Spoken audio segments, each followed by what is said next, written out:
Well, good afternoon, everyone, and welcome to today's presentation, Photogifts, the ultimate personalization product. I'm Jimmy Lamb with Sawgrass Technologies, and joining me today is David Groves from Condé. And I think everybody knows David quite well by now because he's truly one of the top educators and the top knowledge guys in the industry. And I like doing presentations with David because every time I do one, I learn a lot. Okay, so David, welcome. How are you doing today? Well, Jimmy, thank you. It's always glad to be with you, and it's always glad to be out there helping our clients and other folks grow and prosper, and that's what we look forward to doing here. This particular subject, Photogifts, I've had the opportunity, Jimmy, of teaching a lot this summer, and I taught at a photographer's conference in Las Vegas, and I would use the expression that the people that have owned photo stores out there and have been the traditional point of purchase, the traditional go-to for this kind of stuff, Jimmy, they're a little bit asleep at the wheel. In fact, I would characterize them as sort of the river in Egypt, denial, and Right. hoping that film sales suddenly come back. And so I can't think of a hotter topic out there than photo gifting because, you know, as you were going to talk about it, it's what people want. Yep, this is true.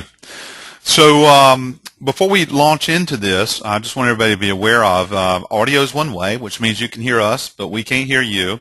And if you have questions, I'm sure you will. We generally will take the questions at the end. And the way that you present a question to us is in the top right-hand corner of your screen, you should see a red box with a white arrow. And if you click that, it opens your control panel, which provides you with a text box. And you're basically going to text the question over to me. It doesn't appear on the screen. Anytime you have a question, go ahead and put it in. But we may not take questions until the end. But when you enter one, it goes into the queue, so it's waiting for us when we get there to the end. So just keep that in mind. In addition, this is being recorded, and it will be available on Condé TV probably within the next 24 hours. Really, it depends on how fast I get the video over to David's crew, and then they'll get it online so you can go back and watch it whenever you wish. Okay. So, you know, obviously everything we do is all about making money. I mean, sometimes you say things like people look at you funny, but, you know, it's all about making money. And photo gifts are no different because really when you look at it and, you know, people take pictures more now than ever before, trying to capture those moments in time and preserve them forever. And so when you look at that opportunity of taking that picture and turning it into cash, you got to ask the question, how many different ways can we do that? Okay. Well, if you look at the traditional base out there, and David was really good at kind of pointing that out with his trip out there to Vegas and working in education out there on photography. You know, traditionally we kind of had this brick wall, and we had the imagers, and that's those photographers and those photo stores, you know, those kind of people. And we had the processors, people like us, who are able to take things that are on film, for example, and then place them onto products that can be sold. And we had a big wall between us, you know, for the most part. But then came, well, computers. And that's really opened up the doors because that knocked the wall down, you know, when we brought digital into it. And definitely, David, I'm seeing so much more happening in the photo aspect in sublimation than ever before. You're 100% right, Jimmy. Let me add this as we're getting started. There's two concepts that I want everybody to think about as we go through this program. And the first is Jimmy pointed out, is profit. We're here to feed our families, pay our mortgage, and that's what we're here for. And in trying to grow your profits, I want you to focus on two things. One is, how do you sell more to your existing client? How do you sell more to your existing clients? And number two is, how do you find new profitable clients? How do you find new profitable clients? And there's lots of ways to do that, I think. Well, what we're here doing today, obviously, is really taking advantage of digital cameras, iPhones. All these things have gone viral. And you can jump in, you can profit from this, and photo gifting is it. And so the digital revolution is here. It's in full swing. It's only gonna get bigger.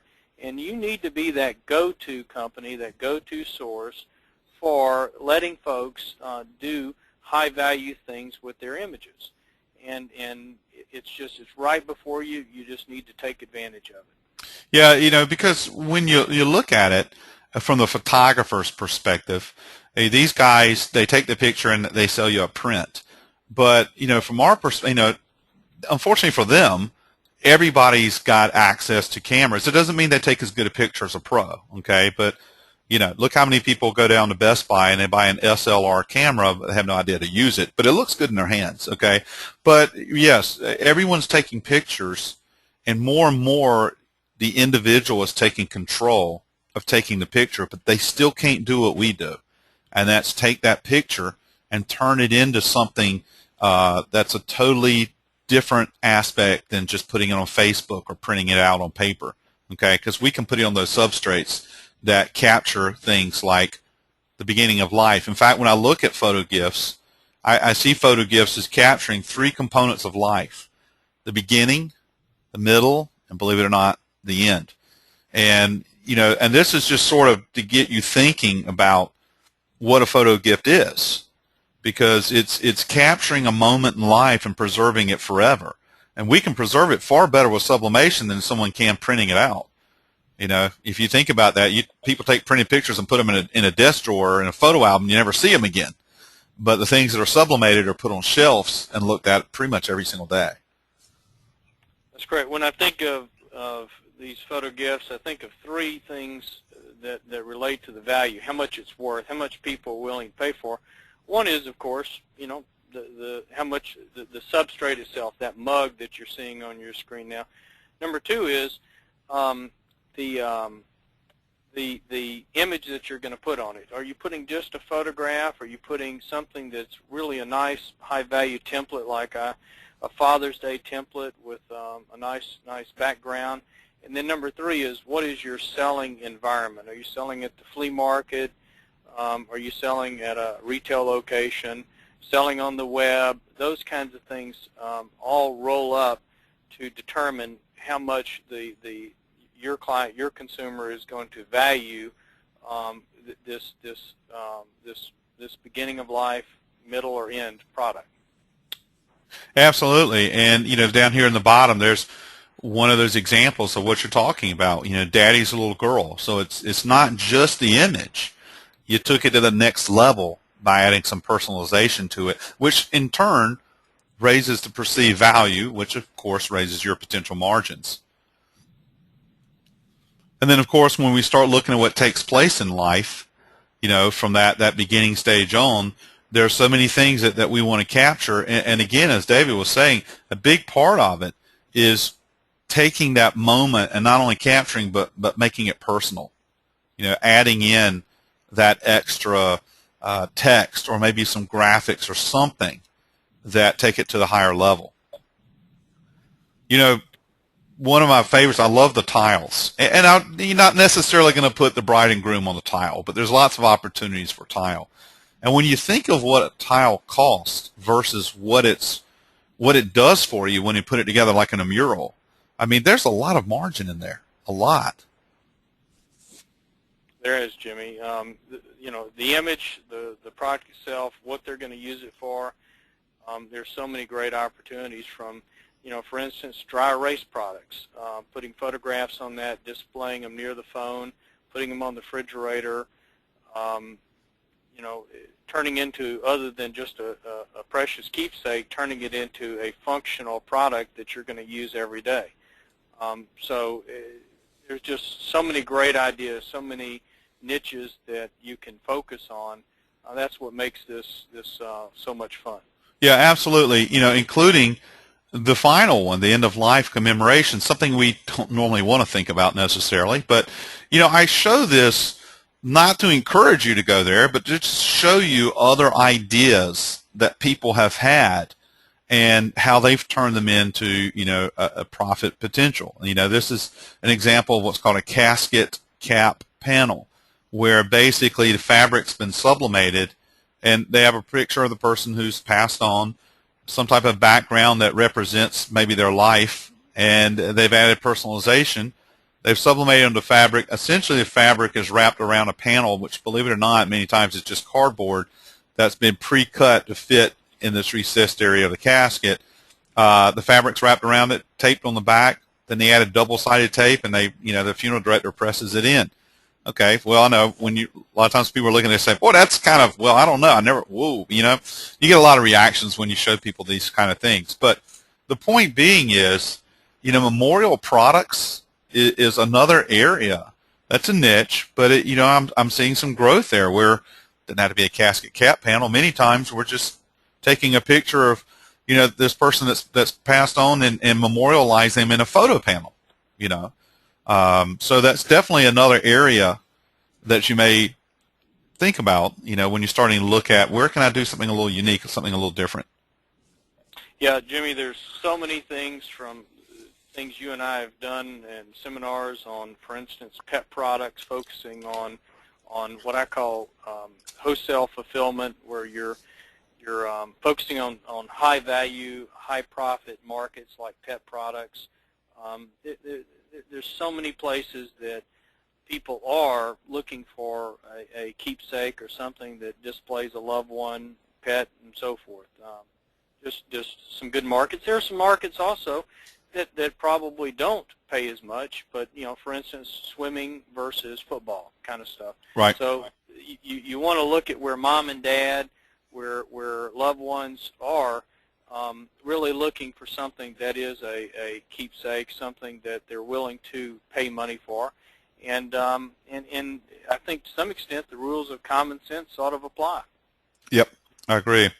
So beginning of life, middle of life, end of life, a lot of opportunities for photo gifts. Now, I know that some of the people tuning in may not be that familiar with actual dye sublimation, because I know when we do our webinars, we're taking for granted that everybody knows what it is. So I'm going to deviate just for a minute here, just for a couple of minutes, and we can kind of talk about what dye sublimation is for any of you though out there who have not done it before. And if you have done it before, pay attention. Maybe you'll learn something. But we'll move you on through this, because I just want to make sure. Every now and then I run into it, and somebody comes back and says, "Well, I don't really know how to do sublimation." So basically, let's just tell you what that is, and because especially if you're a photographer looking to expand what you're doing, it's a digital transfer process that's great for creating all kinds of things, including photo gifts.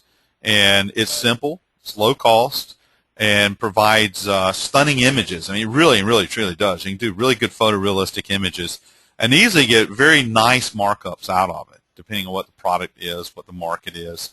And technically, sublimation is different from all these other different printing processes more chemically than anything else, because for anyone that's not done sublimation before, especially with photo gifts, one of the neat things is to make this simple and easy. It's actually embedded into the surface of the item being decorated, okay? And that means that it doesn't scratch very easily unless someone gets a chisel and a hammer. It doesn't really scratch. A lot of printing processes, you can print it on something and somebody can run their finger all over it and just peel it right off. This isn't a decal. This isn't a cheap ink on the surface. Sublimation actually embeds itself within the surface, which makes it the ideal choice for photo gifts, because that's something you want to last a long time. That's correct, Jimmy. Sublimation, after all these years, is a widely used process to decorate products, and its characteristics make it just ideal because it's inexpensive to do in the grand scheme of things. It's quite durable, and now we have just thousands of things to decorate. Absolutely. The list just continues to grow, and it's really grown up. I've been doing this for plus 20 years, and we sort of moved from, we'll call it the Windows 95 version to the Windows 7, where the ride is smooth, the equipment works well, and it gets better and faster. And the level we're at now, Jimmy, is that for essentially almost no money, you can be doing stuff that rivals anybody in the world. So yes, even the least expensive system is going to produce spectacular quality. Absolutely, and so spectacular that the photo industry routinely uses sublimation for things like wedding portraits, things where the top level quality is so critical. And that's just because sublimation can do it. And some of these other processes really don't do it nearly as well. Now, one of the things about sublimation, if you're new to it, is sublimation chemically bonds with polymer and polyester fibers. So immediately when you hear that, you might think, well, wait a minute, doesn't that limit what I do? Absolutely not. As David mentioned, there's thousands of items out there that have been built to be sublimated, meaning that they have a polymer-based surface which receives that sublimation and allows it to embed itself within the surface. So don't feel like you have any limits to all the different things. Just take a look at the Condé website and see all the different products that are there that can be sublimated and turned into things like Photogifts. Indeed, it's true, Jimmy. And the list will continue to grow every day, more products. So it's very exciting. One of the things I was going to mention earlier, but I forgot, is one of the, I guess, the funniest thing that I've seen in a long time is that I have an iPhone 4 right now, and I've had an iPhone since they came out, and I have a sublimated cover on it, and the picture that's on the cover is a picture that I took with my iPhone. So photo gifting revolution, it's there you go. The picture I took with my iPhone, now it is part of my iPhone, and it's durable, it's scratch resistant, it's a piece of durable plastic. And it's so bizarre and funny to know that it's gone completely full circle. Yes, absolutely. And, when it comes to apparel, because a lot of people want photo gifts with shirts. We do lots of photo tees out there. Again, that poly aspect is meaning that the shirt ideally is going to be a polyester base, which I know a lot of times if you're not really familiar with all the products out there, you're like, ooh, polyester. But reality is there's some really good poly performance products. And poly performance, it's 100% poly, but when they add the performance aspect, we start talking about moisture wicking garments like Under Armour makes, and you can get them where they look and feel like poly, and you can get them where they look and feel like cotton. So there's definitely apparel available that can be sublimated. So I just don't want anybody to feel, when you hear the polyester poly aspect that you're getting your hands tied. You're not. Yeah, Jimmy, the polyester has gone viral as far as clothing. You go to Walmart, you can see it. I was at Disney teaching there this summer, walked into the Disney store, and there I saw a full bleed sublimation shirt there in the Disney store with a tag that basically said this is a handmade product with some variations because the sublimation process, when you're pressing everywhere, you're going to have slight variations. And they were touting it and were selling the shirt for $30. It was definitely a work of art, beautiful, and a very popular item according to the folks there at the store. Yes. So sublimation definitely has grown up in the apparel market. Runners, you name it, it is now, polyester is just what's used. Yep. Okay. Couple more little bits here on how sublimation works, and then we're going to just really go full bore on some of our different photo gifting products because I want to make sure everybody is on an even plane. We refer to the sublimation process as a three-step production: create, print, press.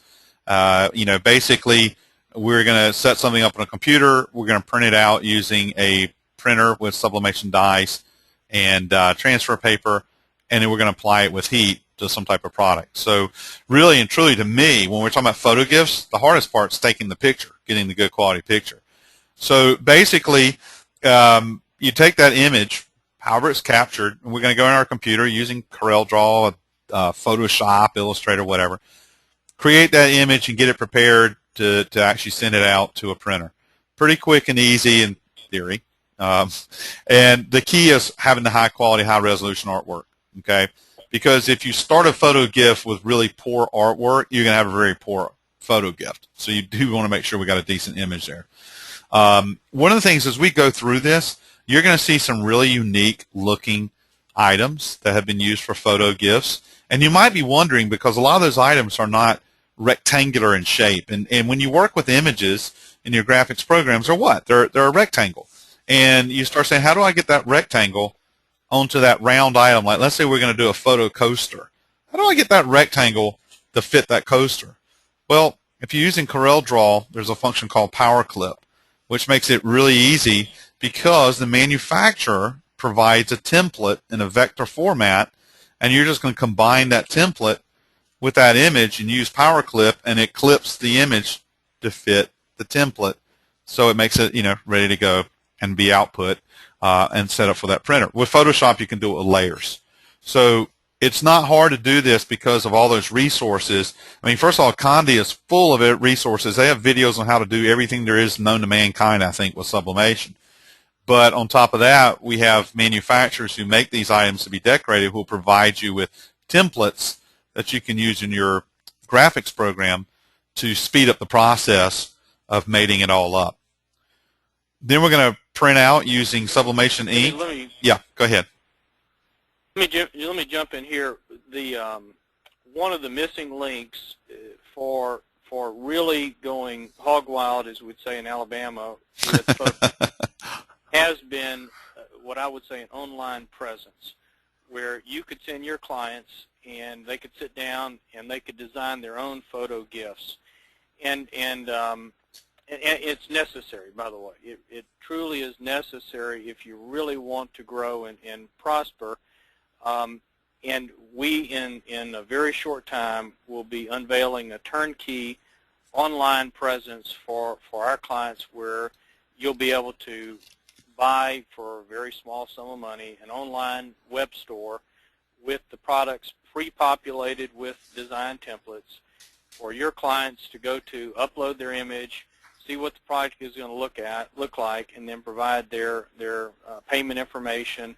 Then you'll get a product, like Jimmy was saying, that's already, quote, quote, power clipped to the template for the product, and then literally all you have to do is download the file and print it. And so it's just necessary from a kiosk point of view, from an online point of view, from a retail point of view, that we also have a business model that allows your client to make their own product, so to speak, and then all you need to do is print it and press it. Awesome. When do you expect to have that out, David? We're testing it now, as a matter of fact, and so if there's some early adopters that want to get a head start, I can go ahead and point you in the right direction. It's certainly what I've spent my time this summer on, as far as helping the people who were sort of already photo studios get into this thing, because it's critical for them to save their business. Right. That they get into the online thing, and so for other clients, it's something that is truly happening right now. And you've got to have other resources in place for it to pay for itself, because if you don't have the ability to send your clients to it or promote it, then that's an issue. But I think it's a great, exciting step, and that is literally a turnkey online presence for sublimation. So basically, that first step is pretty much handled, and then you're focused on the second step. You're getting the order out of that online store, which has already been set up, so that all that you need to do is go over to your printer and print those images out, and then you're ready to go press it. That's what it sounds like. Yeah, correct. And then you can continue to use your Corel and Photoshop expertise for products that fall outside Photogifts, like the Plaques, some of the other stuff. But for the true, I have an iPhone, I just want to turn this into a tile, ceramic this, you name it, then this online presence would get the job done. Right. Okay, so basically, in getting into this, that next step is to print that image out using sublimation ink, transfer media, and supported printer. And if you're definitely interested in getting into this, you'll want to chat with David and the folks there at Condé after the webinar, because there are multiple printers that are available. The key is to match up the right printer to your needs, for your business. Then our final step after we print it out is to go over to our heat press, and we take that transfer sheet and we take that item that we're going to decorate and we put the two under the heat press, and through the magic of chemistry and the heat and the pressure, that image is going to basically transfer off that paper and onto that substrate. We open up the heat press, remove it, pull that paper off, throw it away, and we're left with a gorgeous finished photo gift. Same thing with heat presses. If you're going to be getting into this, you want to make sure you get a really good heat press. And again, the folks at Condé have a really good level of knowledge about the different heat presses out there and what constitutes a good one versus a bad one. And trust me, if you're buying a bad heat press, or let's not say bad, a cheaply built heat press, you'll probably get cheap-looking results. Yeah, before the seminar went live here, Jimmy and I were chatting, and we could probably talk all day long about just our observations and things we see and just, you know, strange things. And one of the things that's very challenging is when a client or prospect wants to piecemeal a system together, and it's so easy to go to eBay and look at the Chinese presses there. And I can tell you for an absolute fact that the Chinese obviously have caught up in so many areas with products that we're producing here, but in the heat presses, they're not even on the same planet. Their heat presses are so poor and so unreliable that they're not even worth a first or second look. And looking at the U.S.-made heat presses, almost all of them carry lifetime warranties on the platens, and that's where you need to go. So a heat press is not something that you want to skimp on. You want to buy a good press, but more importantly, you're buying a press that is going to receive lifetime support. You're going to be talking to someone that's in this country if you do have a problem, and I can't think of a better heat press manufacturer than the folks at George Knight. They're a 125-year-old company located in Brockton, Mass. They make the presses there. They're great presses. And so if you have questions about heat presses, we're happy to help. But just make sure that you buy a press that's going to be well supported, that in almost every case will have a lifetime warranty on the platen. Yeah, it's so important, I mean, with anything, but especially with Photogifts, because you can have the best image and a good quality fast printer, and then when you go to do the heat portion using the press, if you have inconsistent heating in that press, it can botch the image. And you would hate to go that far and then not be able to produce a really good-looking Photogift just because you had the wrong piece of equipment. Absolutely. So sublimation, just in real quick, it's a quick setup, unlimited colors. That's important if you're coming from an industry where you have limits on colors. You have unlimited here pretty much. Low production cost, no special skills required. Certainly you have to learn a little bit, but there's no special skills. No color separations if you happen to be a screen printer and you understand what that is. And it's an ideal short-run production solution, which is perfect for photo gifting. And it's not that expensive. We use this at Sawgrass as a reference, where we've taken that image that you see on the screen. We printed it at an 8-inch by 10-inch, and we put it on a Ricoh 7000. And we found that the average ink and paper cost was 60 cents to produce that, and it could print in under 30 seconds. And that's pretty astounding, to be honest, to be able to print that much color that fast.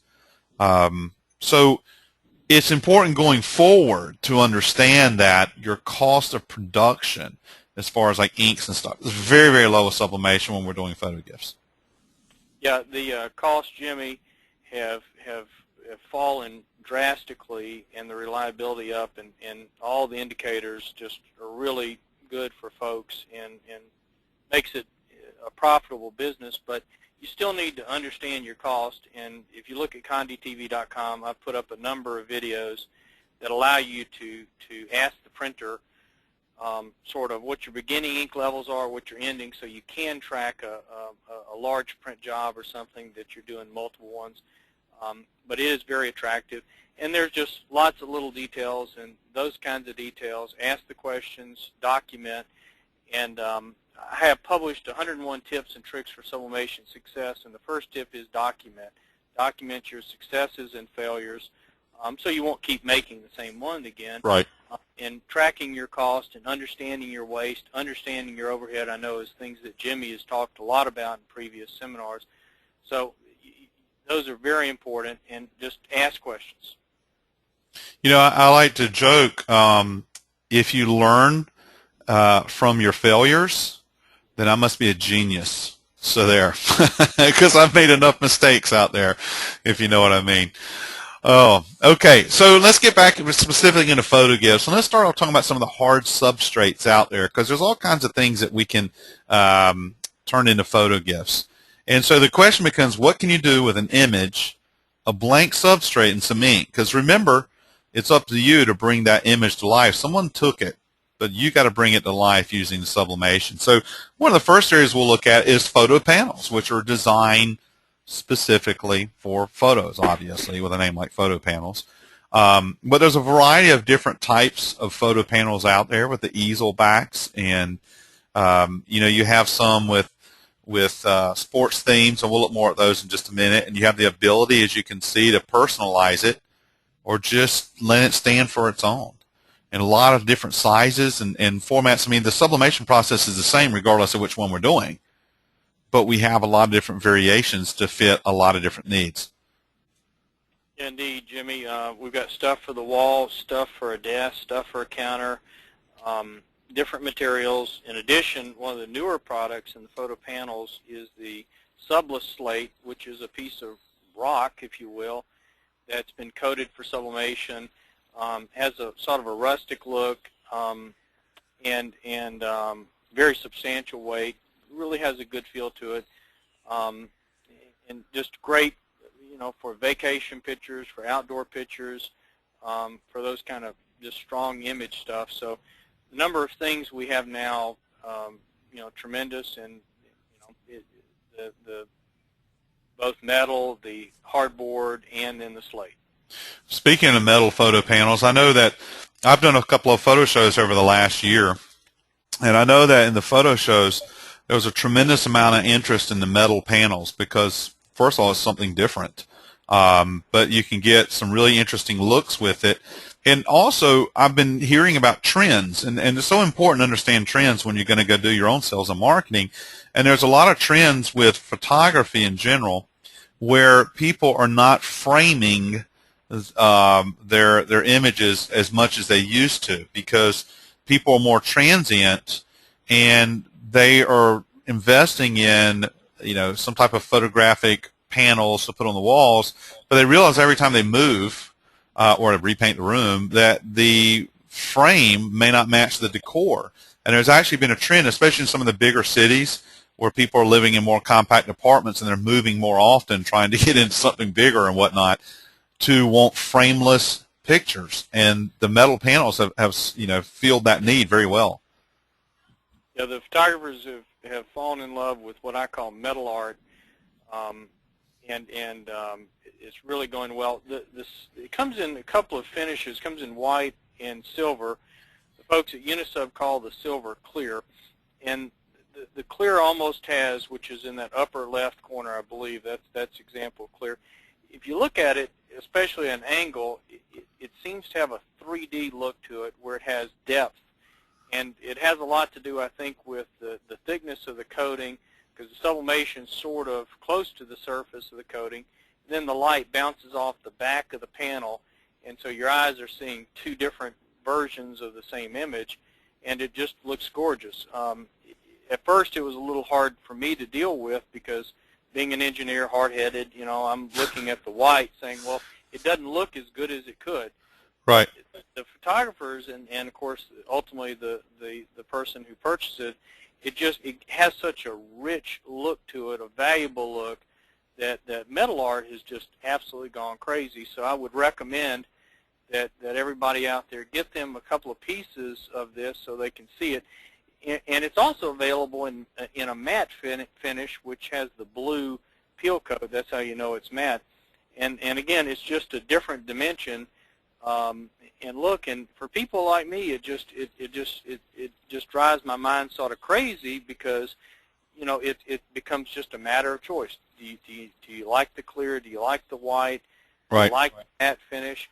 And I think if you ultimately expose your clients to this, I think they're going to fall in love with it. Absolutely. New, unique, different. Sports themed substrates are always pretty good. And I love the collection of different things that are out there that you have that themed look, and then you're able to take that image and match it up and get a really nice finished product. You look at, for example, here, Scott, the football player on the football plaque. I mean, the reality here is it's just a basic flat substrate, and the graphics will really bring this to life. Merging together him over the football, putting in the personalization. But if you start thinking about it, that family will pay top dollar for that, because that's just, I mean, that says it all. That's not just a picture. That makes a statement, when it comes down to it. And so do a lot of these sports-themed substrates. Indeed, Jim. And then we have, plaques and awards. Again, this is important, because I know when we're talking about photo gifting, and now you think I'm talking about plaques and awards, which is different. Well, no, not necessarily, because, what better award to receive than one that's actually got your image on it? And when you look at the traditional award where we're doing engraved plaques and trophies, it's so black and white, or gold and brown, because we've engraved some text which commemorates somebody, through text. But, you look at something like in the top right-hand corner where we have Eddie Lewis, who's the most valuable player. Here he's sliding into home plate. That's him, okay? That's not just some guy. That's him. We captured not only the fact that he was MVP, but we captured one of the moments that made him the MVP. And now we've escalated the value of this because we took it to the higher level. The same thing with the Punta Gorda Little League. It's taking these people and making them a prominent part of the actual award. It's a beautiful product, and the one of the very positive things is now, for when my kids were growing up in sports, we never got a photo award, I don't believe, and the awards really they were not any different from year to year.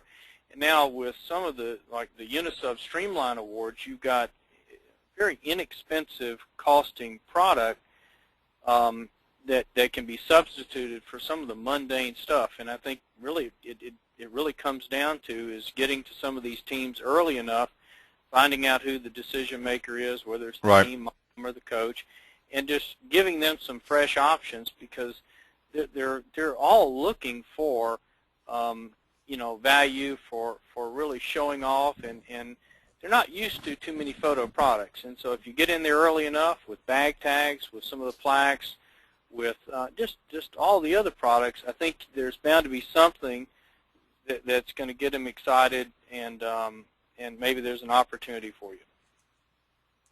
The holidays, they're really just around the corner if you start thinking about it. All kinds of things out there that can be created as personalized gifts. And if you have a way of being able to work, as a retailer where you can do giftware, what better than photo gifts, to make a special gift for the holiday season for someone.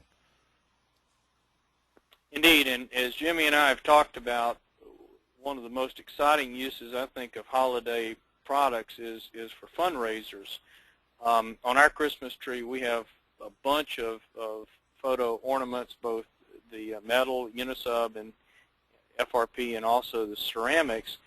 And going to a school organization with a fundraiser where they're going to sell the ornament, and then you as the digital decorator, either with your online presence or just by receiving the files through email, can fill those. I think it's a great win-win, because as we've talked about in previous seminars, fundraising is very dull, and providing such a high-value product is going to be a cherished keepsake. The home decor, I mean, what better place for a photo gift than in the home? And there are, again, many different substrates out there that are ideal to make that perfect gift, which will be prominently displayed within the home for years to come. It's just a matter of finding them and putting them together the right way and putting them in front of the customer. Absolutely. Coasters continue to be one of the highest volume products during the Christmas season, with all the photographs. Great inexpensive product, and as you come to, one of my favorite products is some of the new wavy mural products and the Chromolux connections. Just gorgeous products and pretty easy to do. Yes, and it's it's unique. I mean, the kind of money I hear that people are getting for doing like a photo mural, say in a reception office for a doctor or a business or something, and really the cost is so low for sublimating these individual tiles. I don't know how to put them on the wall, but I mean, I'm sure I could contract that out. But people are getting literally thousands of dollars for these kind of things and putting them on the wall or hiring somebody to do it. So I mean, there's a lot of things you do with tiles, everything from single individual ones to the wall murals to the wavy tiles, which become a signage type of function if you put it together the right way. A good way to get started if you haven't done a wavy tile mural, which I think everybody should. If you do have a point of purchase like a retail establishment, make yourself a sign and just make it out of the wavy tile murals. And one of the benefits is that you could, for instance, take pictures of your staff and put them on each tile, or put some of your key products or whatever. You could turn right around and for instance, sell a wavy tile mural to a real estate agency where they would put their individual reps on tiles. Right.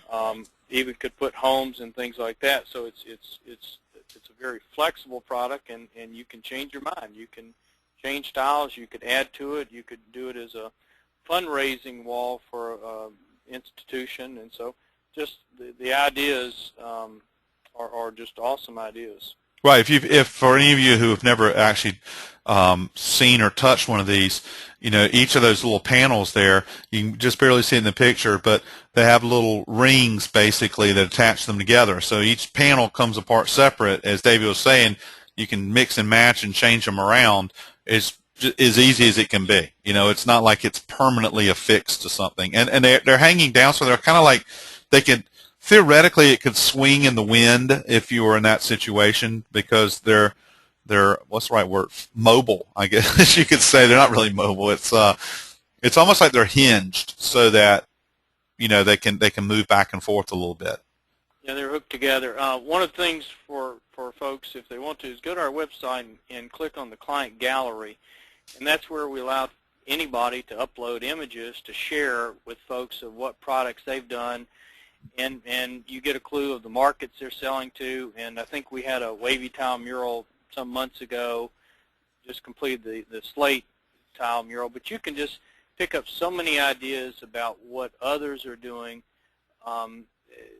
that's successful. And as we started the seminar, that's probably one of the best things you can do is copy somebody else's success. Souvenirs, this has long been a marketplace that I work very heavily in. And in and here's a piece of that Sublimate David mentioned earlier down here in the right-hand corner. In the souvenir world, again, people, they want to capture the memories and whatnot. And, for me, I did a couple of things in souvenirs. Number one, we would actually create our own artwork, which might feature a location, say something like the California shot, that we could add to items. And they weren't personalized. It was just, mass-produced per se. But then we could resell to tourist shops. But then you have other angles where people are taking images and mating them up with other graphics and whatnot to capture that moment and turn it into a sellable product. So, keep in mind there's lots of ways to do these kind of things, because you may be working with an organization that has the ability to capture the photos, but they don't have the ability to sublimate, such that they're generating the photos and you're doing the sublimation, but they're the ones who are maybe doing the sales, but you're the one doing the production, if you know what I mean. And that you may find that with some of these souvenir opportunities. Indeed. And a bunch of other stuff, as I like to say, because there's a lot of other stuff out there.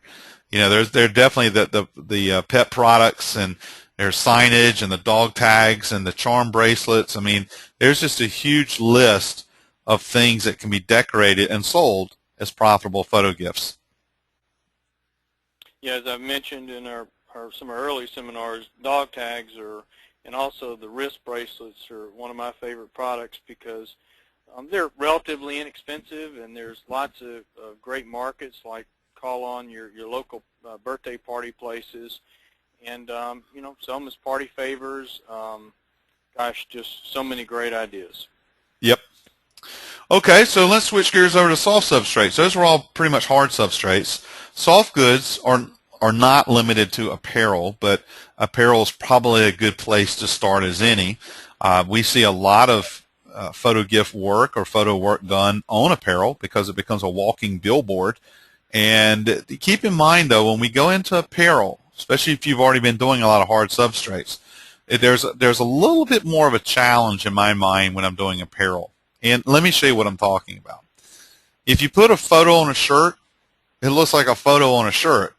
And to me, nice photo, be kind of boring. I don't like that rectangular, looks like a photo on a shirt kind of thing. So, when you're doing a hard substrate, your image is always larger than the substrate such that we're cropping it to fit the boundaries of the substrate. But when we're doing an apparel item, the apparel is much larger than the image, so we end up seeing the rectangular look.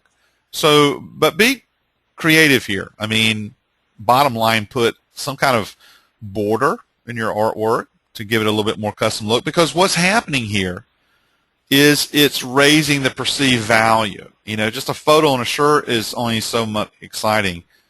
We start bordering it and adding some more graphics to it, it's more custom.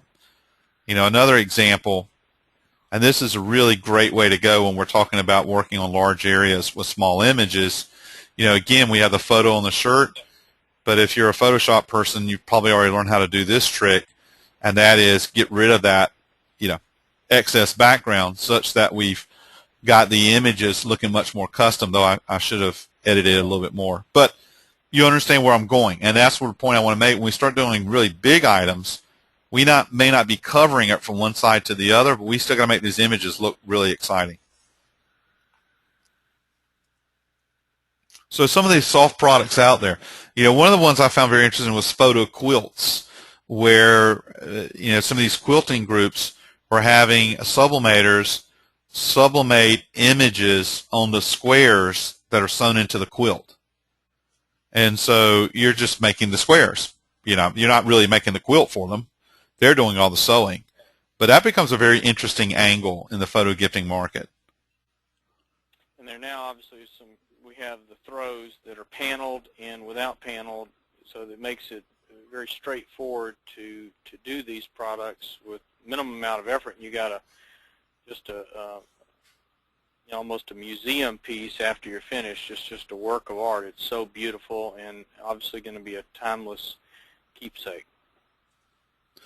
Photo blankets and pillows. Now, some of this is wide format, obviously, because it's pretty big. But, the main thing is the concept. I mean, look what you can do, and look how good the imaging is when it's been sublimated on there. I mean, when you're talking about throw pillows, we're not talking necessarily a wide format solution, and you don't have to make the pillow. If you're working with people that can actually sew the pillowcase for you or make the pillow, that's fine. You're just doing the image work.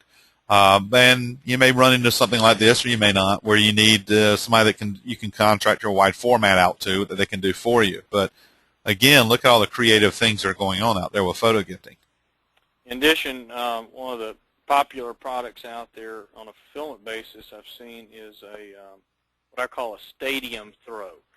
And right. A stadium throw is big enough where it's beyond the means of people, even people like us, as far as our standard, under $100,000 presses. A resource out there that does have the equipment is Colorado Timberline. Oh, yes. And I think they do a good job at the stadium throw. So that's a resource to check out.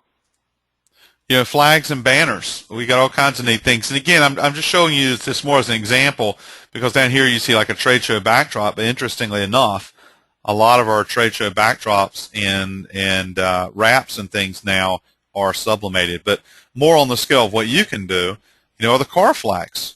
Car flags are great. I mean, they can be team logos. They can be pictures. I mean, you got a child who's, in sports. Mom and dad might have, Smith Middle School, and a picture of their son with the football in his hand is, if he's a quarterback, that they're putting on the car that they take to every game. So I mean, there's lots of different ways we can do the flags and banner type of stuff. In addition, probably what's seemed to be one of the most popular products the last couple of months has been a garden flag with the iron stake. And people are using garden flags like that. They're also using them as house flags, change the theme, whatever's going on. So, there's even beyond just putting them on a car and so forth. Right. Wall hangings and tapestries. Again, this becomes a bit of a wide format, but it's, just because you can't do wide format doesn't mean you don't offer it. I mean, you can, David can help you with that. But the point being is, if you're going to be in the photo gift world, the more you know about what you can do or what's available, the better off you are. And, there are all kinds of different wall hangings now being produced, some on a small scale, some on a large scale. Indeed. And again, going back to the hanging tile murals with the wavy murals and also the panels that are just straight, you can certainly mimic these products very nicely by tiling it. So, it gets by. But if you want to do these big products, obviously turn to somebody that has the equipment. Either we can help you or we can refer you to someone else. And you test the waters, you find out how profitable it is, and you could keep doing that model forever or buy the equipment. But you don't want to buy equipment like this unless you've done your homework, you know your business model, and you know it makes sense. Otherwise, just farm it out and get somebody to do it. But it's just absolutely gorgeous. Yep. And then we have various other soft items. I mean, we have towels that can be sublimated, tote bags and aprons. I mean, there's a variety of things out there that can be done, and any of them could be turned into a very nice photo gift, especially when you start talking about the kitchen, because it becomes a nice gift for someone who's very active in the kitchen, where you have their picture and, they're the chef or the cook or whatever, instead of the pizzeria there. One of the things, I tell people, I ask them, some of the traditional awards people that were the early adopters of sublimation, I said, well, do you offer sublimation purses? And, of course, that's the last thing on their mind, but I remind them that sometimes the decision maker for some of the stuff, like the team mom, is very much would like a purse with the team photograph. And so my point is very simple, is that I recommend that you sample products and try things, even though maybe it's not exactly what you want or a product you would use. And so don't let your opinions get in the way of making money. Sample products, show your clients, and let them make a decision about which products they like. And I think that's quite valuable lesson. Number 2 lesson, looking at these products, is you need to step out of your comfort zone. Try things, call on people, walk out your front door, make sales calls, make samples for people. And I think that's just critical to your success, is that you let people know what you can make. Yep. I think uniqueness sells is one of my favorite slogans, but that's definitely for sure. Okay, just with our soft substrates, a couple things to keep in mind that make sublimation so unique. Sublimated soft goods, when we're sublimating polyester-based products, they're not going to fade when washed. And that becomes really important when we start talking about the longevity of things like photo gifts. You can definitely do high-quality full-color images. There's actually 4, 6, and 8-color systems available for printing. I know some photographers really lean towards the 8-color systems, that they're more comfortable with that than the 4-color. Our production time is fast, great for short-run production. We can do 1, we can do 100, and of course our markups are pretty high. If you set this thing up the right way, we have the room to make a lot of markup. Yeah, and I think you can.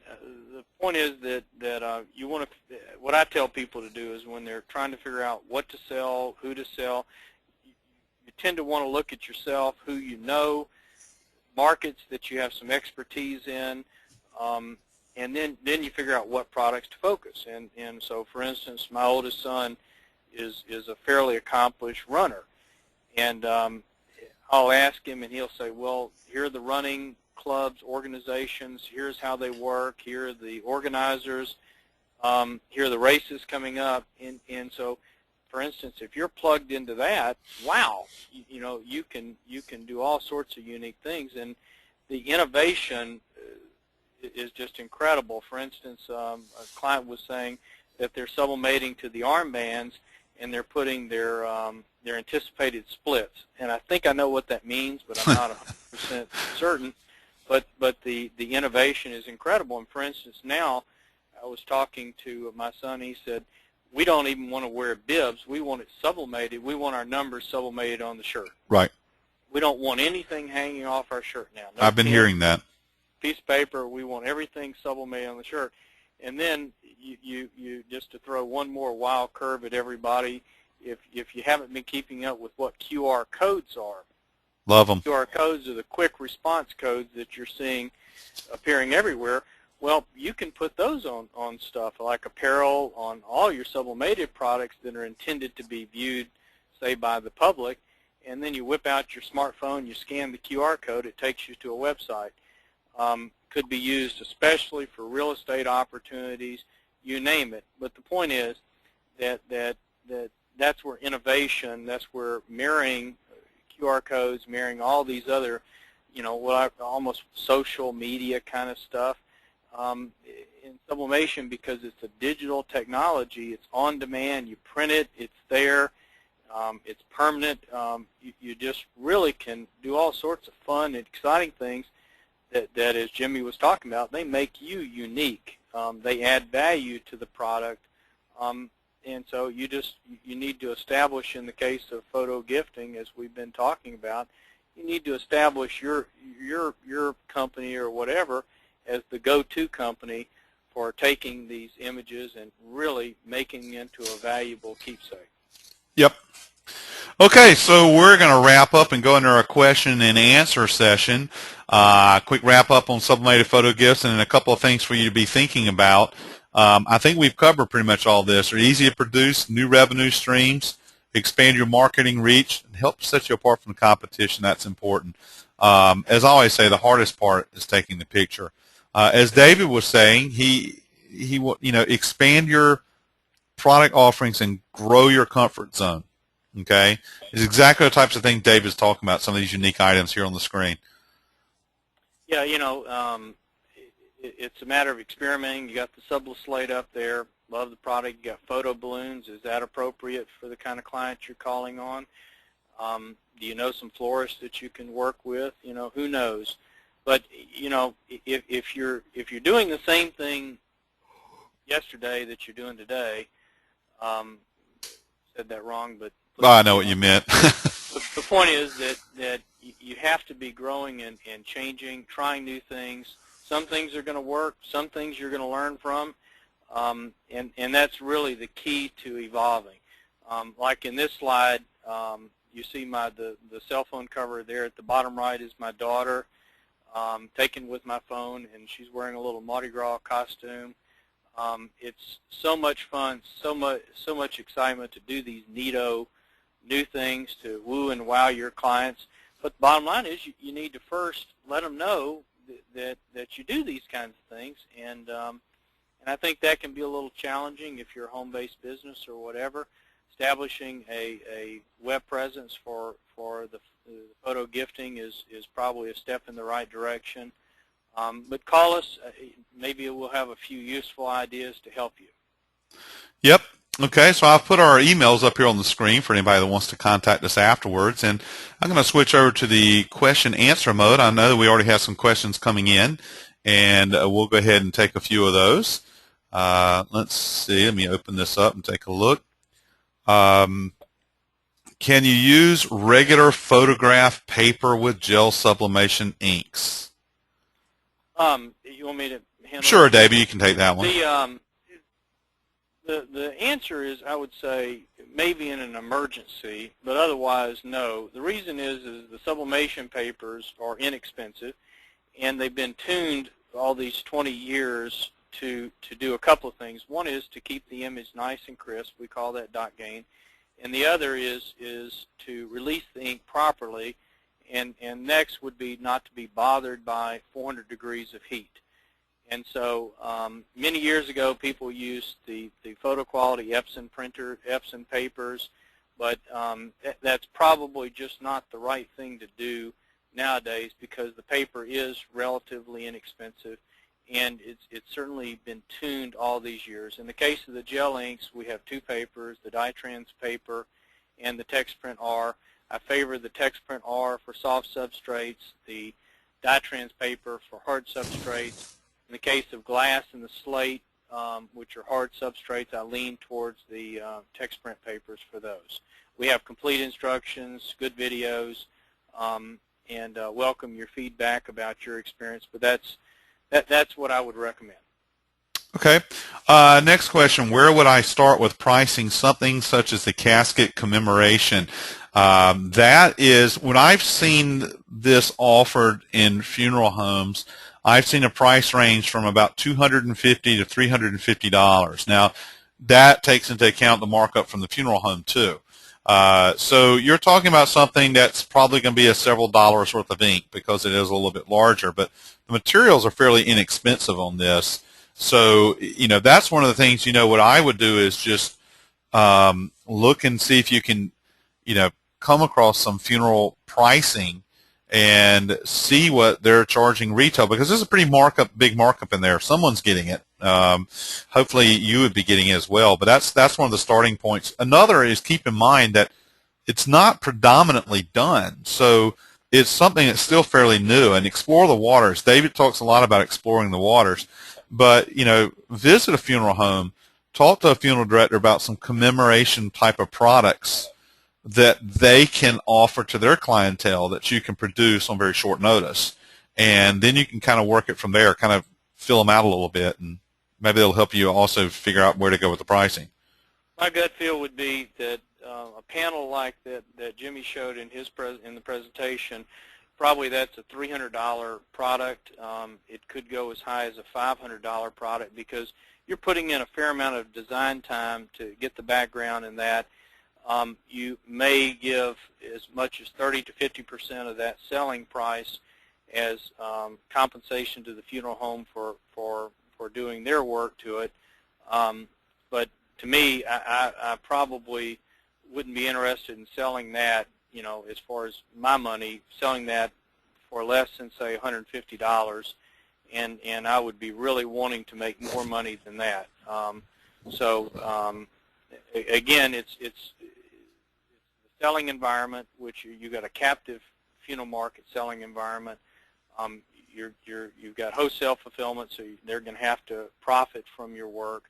And I think the best part of getting into a funeral home is that you have quite a few other complementary products that you can offer clients. So right. I think that's a good market. The funeral market has been a quiet market, but I think a number of clients have had success there, and I would recommend that you ask around, see if you can find a contact that potentially you can call upon in a funeral market to learn a little bit more and to see what their needs are. Right. Okay, next question is pretty big. I'm going to condense it down as small as I can. My problem is scanning old color photos and getting the colors to print just like the picture. Is there a company that offers a service of scanning an image so it'll print exactly like the true print, the original? Jimmy, that's a complicated question. Yes. I think I can help, but here's the deal.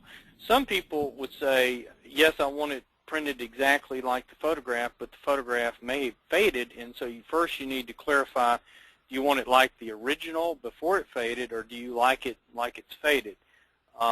Scanning is a little bit of an art, and since I'm a little bit older than some of the other folks around, I was doing lots of scanning before digital cameras came out, and I think I can certainly assist.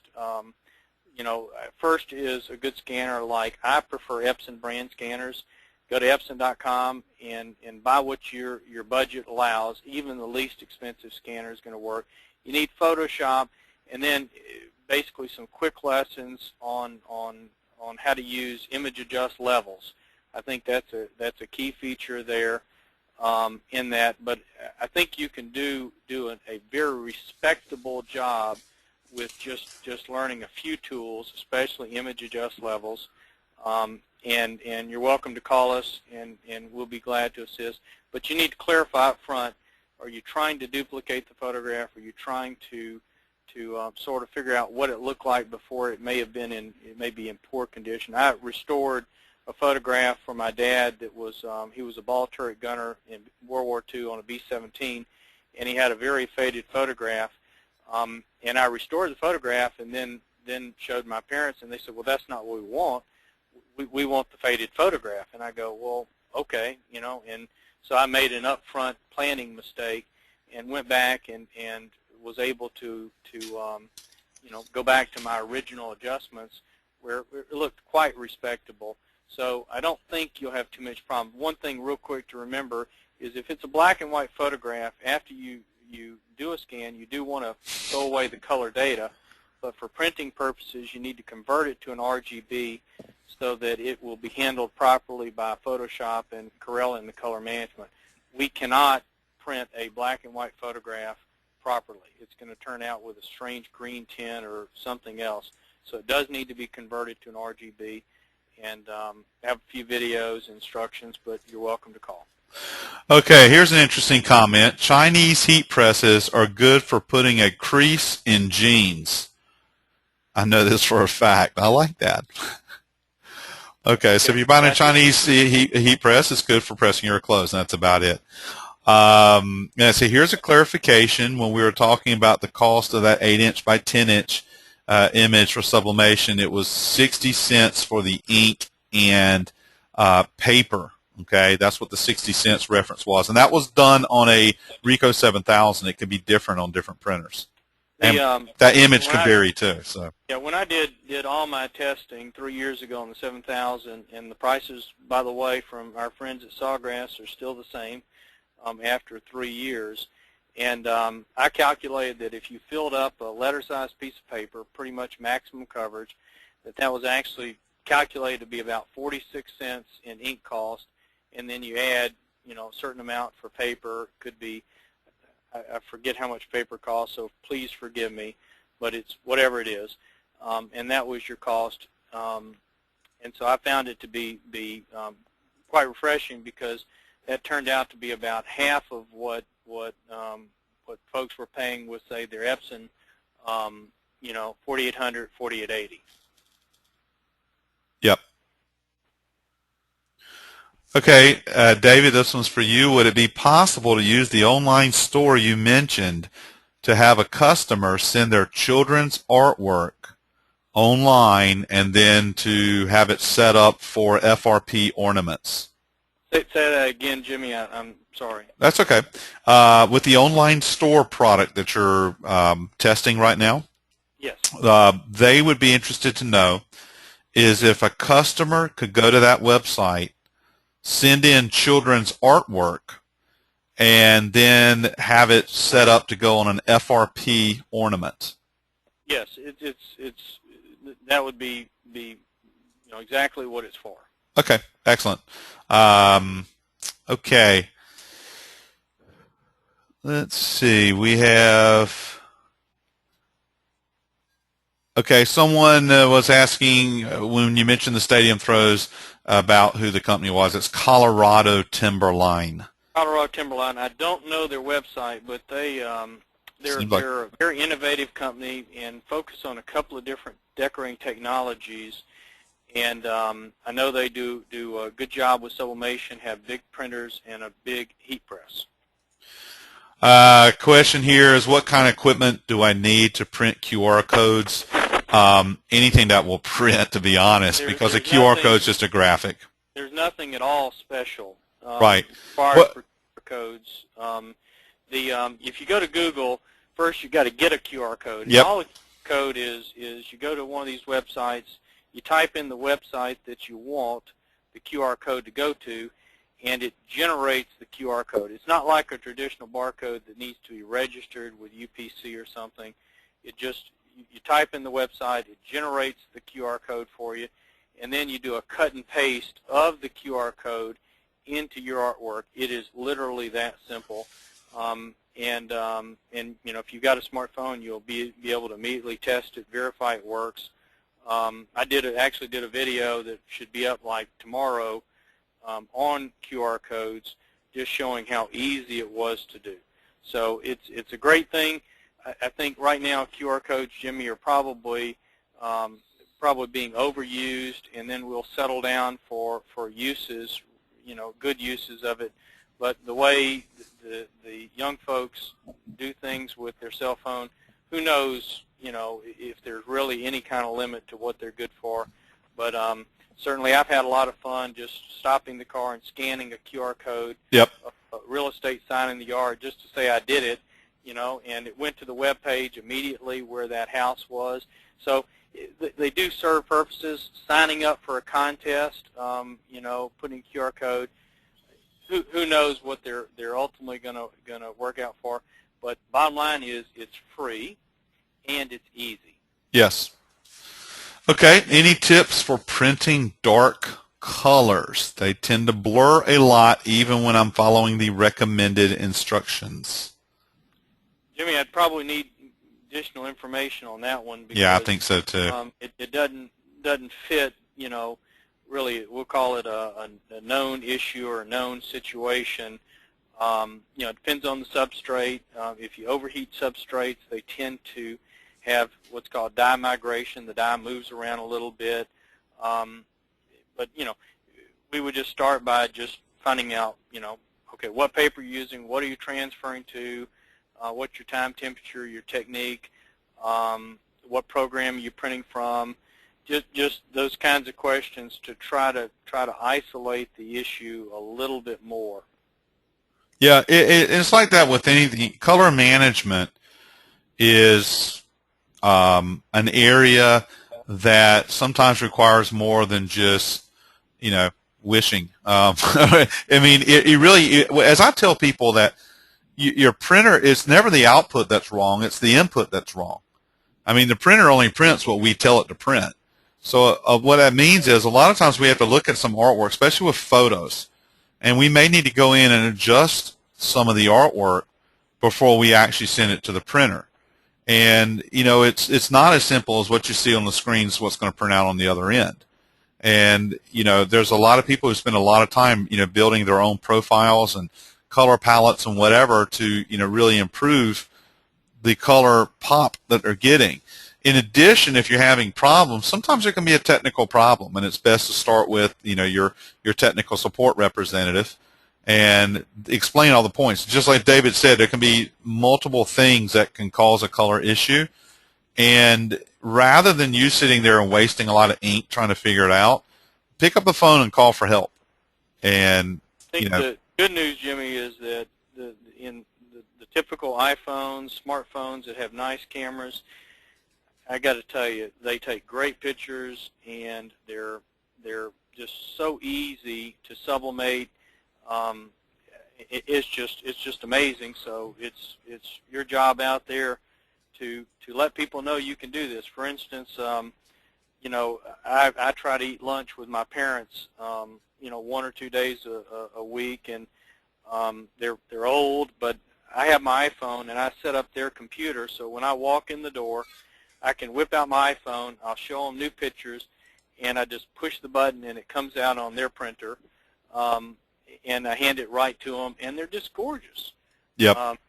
And it becomes so seamless nowadays to take a picture and then do something with it, and that's what I think folks ought to focus on. Photo gifting, to me, is just one of the easiest markets to go after. Because often, you're not really adding a tremendous amount of value. You're just putting the product on something like a mug or whatever, and people are using their images. They want to do something with them. They're willing to pay money, and they've got lots of choices. So, and also one thing that I'm jabbering here, just mixing things up, but I think the days are gone when many of these camera stores, the people that were doing the processing are over with, and people don't know where to go. They don't know what to do with their images. They get online, and there's several really good folks online like Snapfish and others. But the bottom line is those folks aren't local. And you're local. They can come to you. They can pick up the product. They can often have very quick service. You can put up a website so they can upload their images. They can come by and see all the products you have. And so that local presence, I think, is quite valuable. Yep. Okay, what are some sources to get background art for Plaques Awards, etc.? I don't know of a perfect kind of source. That one I may have to think about to come up with a good answer. You know, typically, iStock Photo is where we go to get much Same of our here. and that's a great source. There's some licensing issues if you're reselling it, on a product, so that may be an issue. Great question, and I really should have an answer. I have my collection of backgrounds that we created here. If you ever see our booth or whatever, we actually put backgrounds on our panels that go on our booth, and we've in many cases we've created our own backgrounds. And we did that. You might ask how we did that. We actually scanned some stuff we went and bought at Lowe's and just scanned it, and you just expand it. So there's some ways to do it yourself. But let me take that offline, and I'll figure out a way to communicate that to the folks out there. Great question. Okay, can you elaborate on Teflon sheets versus using protective paper during pressing? Great question. I think Teflon is the root of all evil, and so the way you said that. I'm a very anti-Teflon person for a couple of reasons. It does have its use, and I'll explain. Teflon first can be sublimated to, and then it will get the sublimation ink on the next thing it touches. So it's just not a really good thing to use. Number two is Teflon is a moisture barrier.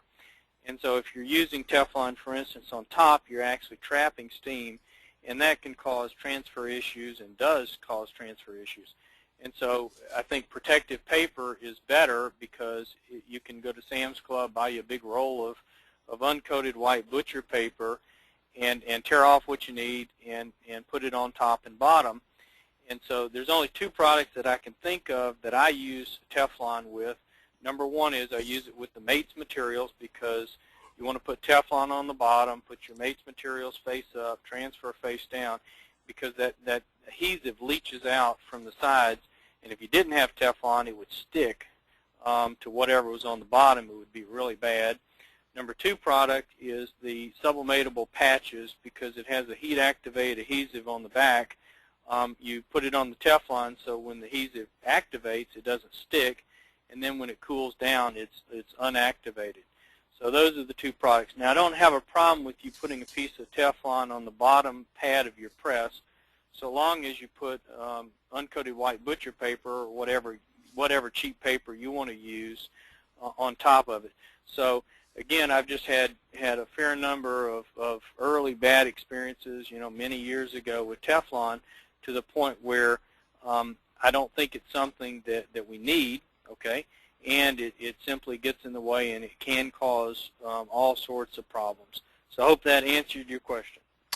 Okay, next question. Are there any substrates or photo panels geared towards hockey? I can't think of any that are exactly made for hockey other than the action panels that you could those were in the presentation where it has the little circle at the top left corner, so you could sublimate the image of a hockey puck into that, and so with the obviously the stick would be in the photograph itself, so that generic circle could be used for baseball, softball, hockey, you name it. I think that would be one example of something that could look like it was designed for hockey. I've seen the round panels used where they make it look like a hockey puck by putting black around the border, and then on the inside they may have a picture of somebody That's on great. the inside of it. Jimmy, that's a good idea. Okay. there, I mean, most of the ideas over the years that I've come up with probably didn't originate in my little mind.